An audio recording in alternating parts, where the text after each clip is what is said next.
아들 예수님은 광야와 같은 이 세상에 육신을 입고 오십니다.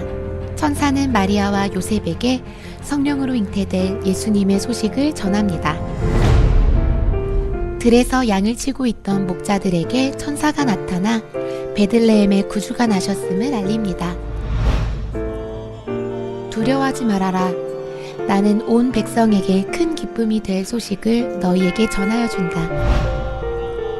오늘 다윗의 동네에서 너희에게 구주가 나셨으니 그는 곧 그리스도 주님이시다. 더없이 높은 곳에서는 하나님께 영광이요, 땅에서는 주님께서 좋아하시는 사람들에게 평화로다.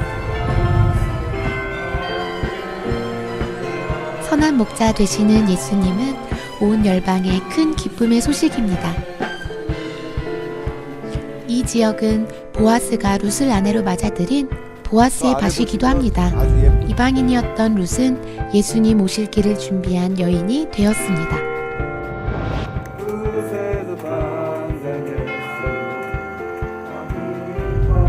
요셉과 마리아는 나사렛에서 살다가 아우구스투스 황제의 칙령에 의해 호적을 등록하러 베들레헴으로 갑니다. 그리고 그곳에서 예수님을 낳고 구유에 누입니다. 구약 성경에도 등장하지 않는 작은 마을 베들레헴에서 나심 또한 성경을 이루려는 사건이었습니다. 예수님이 십자가에 못 박혀 죽으신 후 300년이 흘러 세워진 가장 오래된 교회. 지금도 수많은 순례자들이 동방박사를 이끈 별이 멈춘 자리와 예수님을 누이신 자리를 보기 위하여 방문을 하고 미사와 예배를 드립니다. 예수님은 30살쯤 되었을 때 요단강에서 요한으로부터 침례를 받습니다. 침례를 받으신 예수님은 성령에 이끌려 마귀에게 시험을 받으러 광야로 가십니다.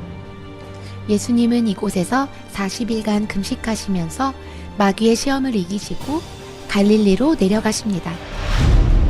갈릴리로 내려가신 예수님은 제자들을 부르십니다. 예수님은 온 갈릴리를 두루 다니시면서 그들의 회당에서 가르치시며 하늘나라 복음을 선포하시고 백성들의 질병과 아픔을 고쳐주십니다. 마음이 가난한 사람은 복이 있나니 하늘나라가 그들의 것이다. 예수님은 갈릴리 가나 혼인잔치에 초대를 받으십니다. 그리고 그곳에서 물로 포도주 되게 하신 첫 번째 이적을 행하십니다.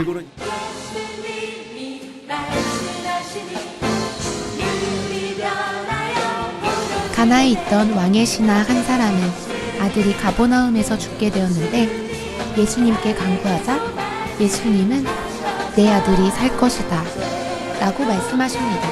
그 즉시 가버나움에 있던 아들은 살아납니다. 이것이 예수님께서 행하신 두 번째 이적이었습니다. 베드로 장로의 열병도 고치십니다. 예수님은 예수님을 따라온 수많은 사람들에게 어린아이의 물고기 2마리와 보리빵 5개로 남자만 5,000명을 먹이시는 이적을 행하십니다.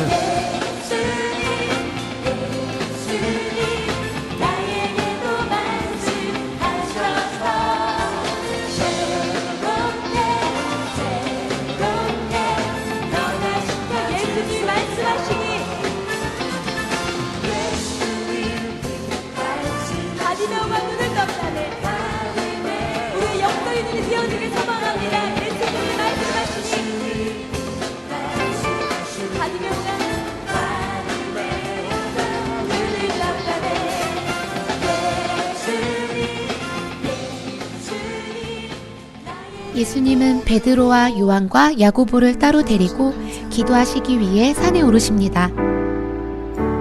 예수님이 기도하실 때 얼굴과 옷이 변하여 빛이 나면서 모세와 엘리야가 나타납니다.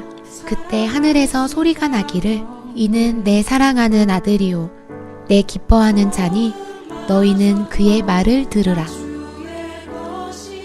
우리가 들어야 할 말씀은 예수 그리스도를 전하는 말씀입니다. 예수님은 사역이 마무리되어 갈 즈음 이스라엘의 최북단이며 가장 풍요로운 도시 텔단을 찾으십니다.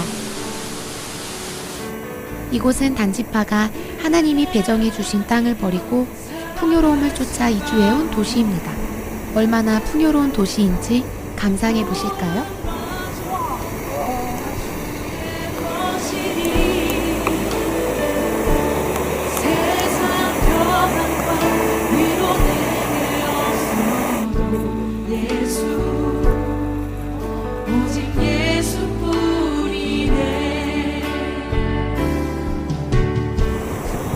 멋지다. 우와, 정말 대박이다. 와, 진짜. 우와. 이게 뭐야? 나영하러 왔어.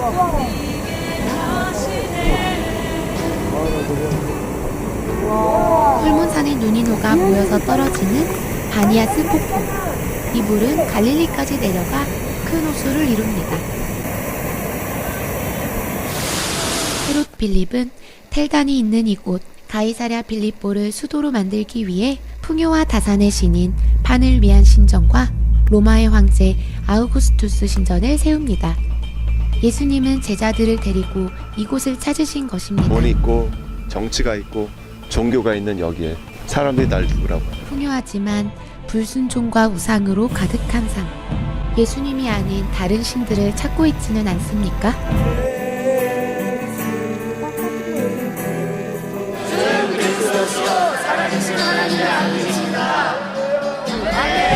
오직 예수님만이 그리스도시요 살아계신 하나님의 아들이십니다. 예수님은 하나님의 뜻을 이루시기 위하여 마지막 유월절을 지내시려고 예루살렘으로 올라오십니다. 예루살렘은 히브리어로 평화의 도시라는 뜻입니다. 예수님은 예루살렘 성 안에 있는 베데스다에서 안 된다는 고정관념에 사로잡혀 헛된 것을 구했던 38년 된 병자를 고치십니다.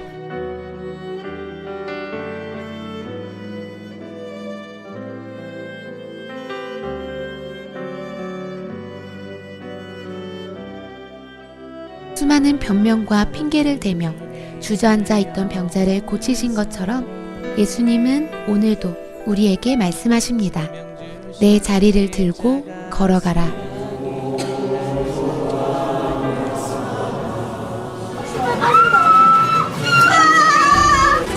똥이 퍼진다.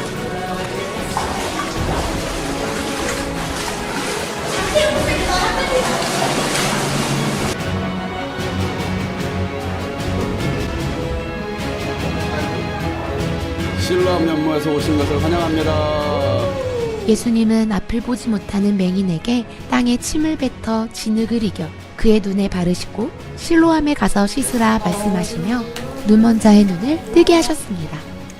순종할 때 기적이 일어납니다. 순종이 믿음입니다. 예수님은 율법이 종교가 되어 죄와 짐승의 피로 물든 예루살렘 성을 바라보시며 눈물을 흘리십니다.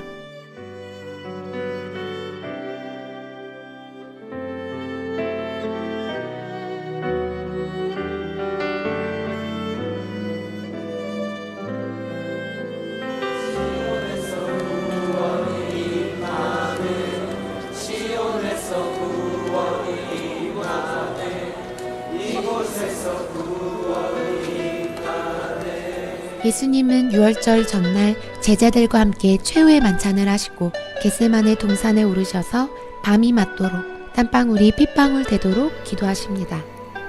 아버지여, 하실 수만 있거든 이 잔을 내게서 옮기시옵소서. 그러나 나의 원대로 마옵시고 아버지의 뜻대로 되기를 원하나이다. 예수님은 십자가를 지시고 고난의 길을 걸으십니다. 우리 죄를 위하여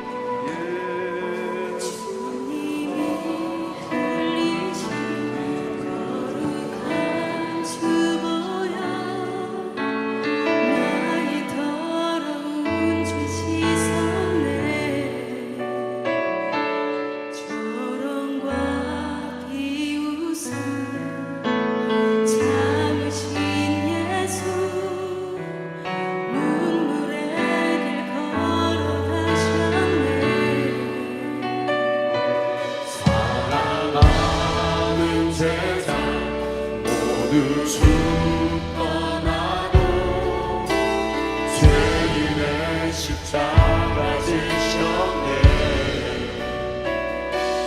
하늘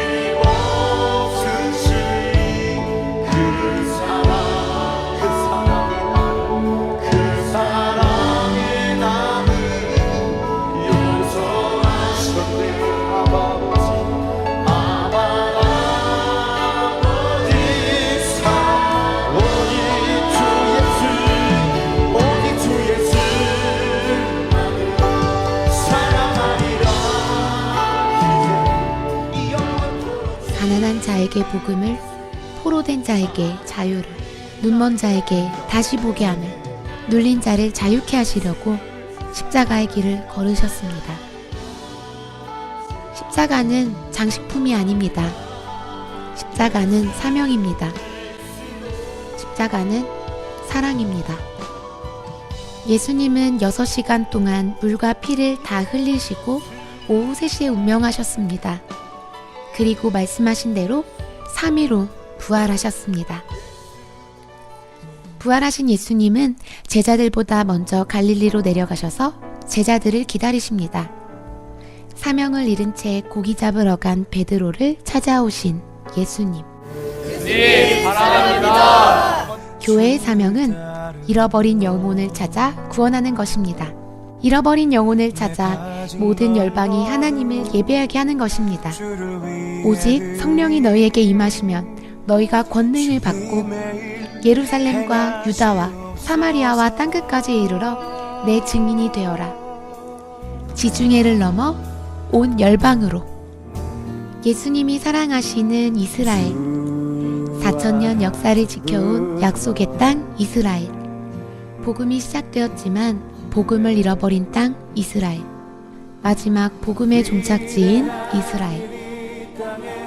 거대한 분리장벽으로 가로막혀버린 팔레스타인과 유대인의 관계. 희망이 사라진, 자유가 없는, 분노와 상처로 얼룩진 이스라엘, 그리고 나. 하나님은 오늘도 하나님과 나 사이에 막힌 분리장벽을 허물고 하나님께로 나아오라 말씀하십니다. 사명을 가진 우리는 오늘도 광야로 나아갑니다. 하나님을 만나는 곳, 하나님의 살아계심을 경험하는 곳, 하나님의 사랑이 있는 곳, 광야. 오늘도 우리는 그 땅을 품습니다. 참된 평화 되시는 주님